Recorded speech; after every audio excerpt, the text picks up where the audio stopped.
are back for another episode of Rogue Actions. We have brought in, of course, our favorite Heinzie to talk about all that is good in Star Wars Galaxy of Heroes. How's it going down under, my man? Magnificent, Cubs. Rogue Actions back again. Good morning, everyone. I hope you're all well. Ready for another big week. Yeah, it's been probably a quiet week would be fair to say, Cubs, this week so far. It's a calm before the storm. I think we're going to get, I think this is the week that we get the last round of requirements for Galactic Legends, and then the wait is on, Heinzie. When are the kits dropping? And so I'm getting anxious. I'm getting anxious to know what's going on with these things. I know, absolutely. We're going to know, hopefully sooner rather than later. Obviously, with the kit reveals, that's something I'm dying to see sooner rather than later. Definitely. Bring it, please. Bring it. Let's go. Let's go, guys. We're stuck for another big week. Let's get it on. Absolutely. All right, so let's get into this. We got a meme of the week to talk about. It's funny, I'm actually sitting on Heinzie's video. Here we go. Let's jump over there. There we go. Meme of the week today. And we're going to talk about the interview that we had with Carrie. If you guys missed it, I will leave a link above my head right now in the description. Hopefully above my head. Hopefully I remember to put it up there. I'm gesturing a lot so I don't forget when I edit the video. But go ahead and check that out if you guys haven't seen it already. I had Carrie's former senior producer from Capital Games on to talk a little bit about the game and kind of some of her regrets, some of the things she's happy about. Really good stuff. So we're going to talk about that, unpack that a little bit. And then also, our Galactic Challenge is in a good direction now. I kind of think that they are after this last one. It's subjective. We'll talk a little bit about that and kind of the pros and cons of that right now. But first, we got a meme of the week. So, Heinzie, I need you to pull it up. Let's go. He doesn't see my screen right now, so we've got the meme of the week. We haven't seen the full thing together, but we're going to watch this together. It's a Rip Raff meme, everyone. So, Rip Raff is back. This is the best news I've seen in a long time. Okay, you ready to hit play? Yeah, man, I'm ready to hit play. We got to watch it at the same time. Okay, 3, Let's go, man. 2, 1, play it. All right. It's right. Damn it. I want to be a competitive in arena with my own faction. Well, Porgs. It's okay, dear. She's just venting. They look delicious. Such BS. I burned through all this gear for nothing. Wow, she's pissed. You would be too if you relic Rose, Tico. Oh, taking a stat about Rose. I can't even solo the Sith Ray. Preach! Preach! F it. I'm going to the dark side next time. Oh! Now you just wait a damn minute. Oh, that's so cool. The CG won't screw over the light side again. You can't. You can't. Subject to change. But CG seems to like me. Just think about how awesome CLS and JKL are. Did you notice he didn't mention Farm Boy? Oh, cooked him. That's the way to go. Man, that is quality. That is quality. Very, the best very part impressive. At the end is how they show Luke smiling like he's the one who turned the lightsaber on. It's like, you beauty, gotcha. Yum, there's dinner sorted. Here we go. Oh, man, that is quality. That is quality. Well done. Well done. Listen, absolutely brilliant work. Rip Raff, if you're watching this, I just want you to know we've missed you on the meme of the week. You used to be a weekly meme of the week attendee. Honorable mention, another meme that was up here on Reddit was Ryan Walker. He's always got some great memes. Go check his out as well. He's always doing good quality memeing. All right, let's talk about the interview. So, Heinzie, I'm curious to get your take on this before we jump into everything else. What did you think about the interview? What were some of your big takeaways from what Carrie said? Okay, all right. So I know, again, man, I'm on Team Carrie. You know that. We've talked about this in the video the other day. I'm on Team Carrie. Yeah. I love every single thing that I heard in that interview. She is epic. She's a human being that cares about the community and the game still, even though she's got stuff all to do with it. And that is what we want, and that's what we need in this community, in this game. We need more people like that. We need to see that passion. And again, I think we both agree, unfortunately, that passion's just lacking. It really is these days. And I think that I've never seen a community like this. I never have. I don't think I ever will again.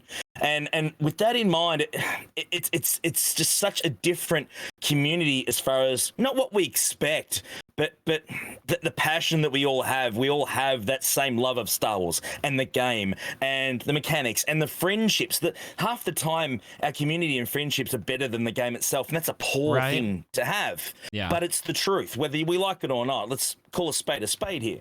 But I loved the human element of speaking to Carrie again, and that's just something that's sorely lacking these days, and it's something that I think we're craving for. I really do.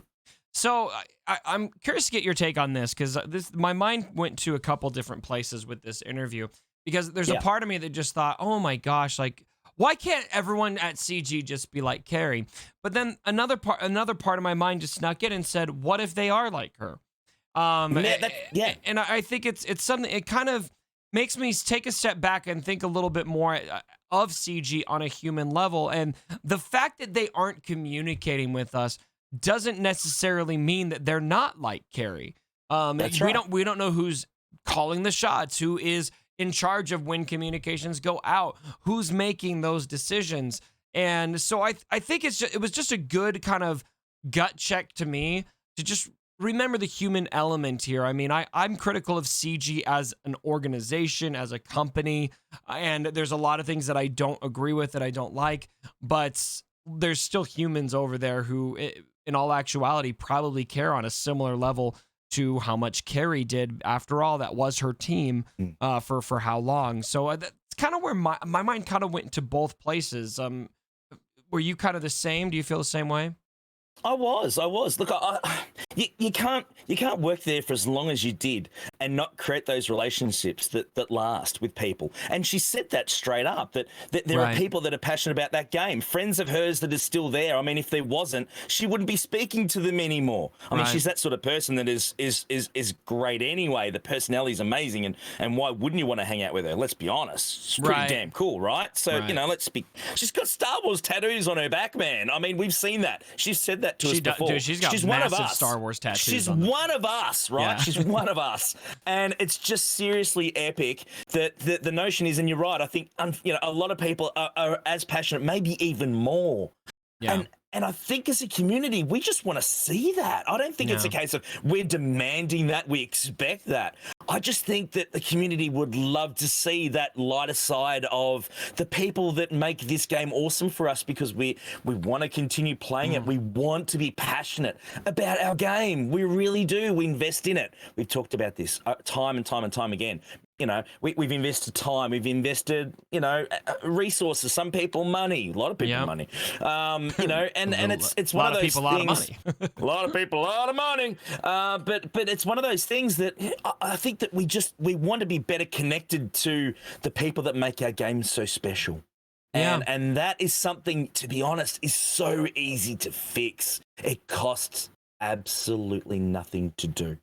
And I really hope that somebody at CG is watching that and sees the community response to that and maybe changes something. I don't know. That's probably unrealistic, but I learned a lot from it. And I think probably the moment that got me the most, Heinze, that I really want to call out, and I want everyone to go watch this. Yeah. If you haven't seen it already, was when she talked about why she left CG. And this was so fascinating to me. Her summary was basically that she became so emotionally invested that when Malak hit, she didn't want to do it. She didn't want to do those requirements. It was like hurting her to do it, because she knew that it was going to be something that was really devastating to a lot of us. And to hear that human element of not just she cares, but that she actually cares. She has a soul, she cares about how we're going to feel about this and what it's going to do to us and how we're going to feel about the game as a result. And I just thought I couldn't thank her enough for being forthright with us about that. It felt really amazing to hear somebody who used to be there acknowledge that. Totally agree. It was good to see, as we said, it's good to see that side of the people that we know are there. We know they're there, and some are not, and that's fine. Good on you. That's great. but there are a lot of people in there, and we again, we just want to be connected. I know that the Malik event, certainly, I was looking from the outside in. I heard nothing. I didn't know what was going on. I've never met Carrie. I've got no idea. Okay, I'm just a player. Actually, I'm a crazy, silly Australian who does stupid things. That's who I am, right? I love Star Wars. That's who I am. That's who I am. I'll call a spade, right? So that's your new air horn. All right. You're not saying at the end of the day anymore. Now you're saying to call a spade. So every time you do it, I'm giving you an air horn. You can just bleep me whenever you like. It wouldn't be the first time I've been bleeped that. But it's really refreshing to see that side for us as a community. I think that really makes a difference, and we're all in this together. One way or another, we're intertwined. And if that's a negative for the people making our game, tough luck, because it's the truth. We're invested. You got us invested. We love Star Wars anyway. We've loved it before this game was even made. So anything attached to that was just incredible. I was just stunned. It was just Team Carrie all the way. Team Carrie was amazing, and I hope she's happier at Bungie now. I know that obviously she's really quite happy from what we can hear, and I'm thrilled for her for that, because she totally deserves to be happy. And it's from again, a thank you from me from the bottom of my heart, and for everyone else that is on Team Carrie. And I know a lot of people are not on Team Carrie. They're not going to like what we're saying here, Cubs. I get that. But the good thing is that she called a spade a spade. She called it as it was, whether you liked it or not. You knew where it was. There goes that bloody horn again. But you knew where you stood, whether you liked the answer or not. That was it, and we're rolling with it. Very well said. Very well said. Also, quick side note, Cubs fam, as we move on to our next topic here, we're going to talk about Galactic challenges. I think I'm going to send Heinzie a trampoline, because when he gets excited, he bounces up and down. I do. And so I think I just need you to have a trampoline. You can just jump up and down the whole video. Sound good? Okay. Yep. No worries. All right. So, Heinzie, I want to get your take on this, because after playing the last round of Galactic challenges, I felt like I finally went into a Galactic challenge, had a puzzle to solve, and had a ton of fun doing it. Now I understand there's lore wise, addressing the whole, why are we having first order fight bounty hunters on Tatooine? I get the concerns there, although we talked about this on the whale chat. My brother brought up a great point that the rest of the game, like, we counter separatists with Old Republic Jedi. It's kind of something that we see a lot, or rebels against separatists. And so I think that getting past that, just that whole mechanic of stacking up those dots as much as you could, survive, cleanse, and then just let the dots blow up the bounty hunters was extremely fun. And it gave me hope. It gave me hope that, all right, maybe we're going to see a lot more of this in Galactic Challenges, and this is going to be a lot more fun and exciting and engaging. Rewards are already better.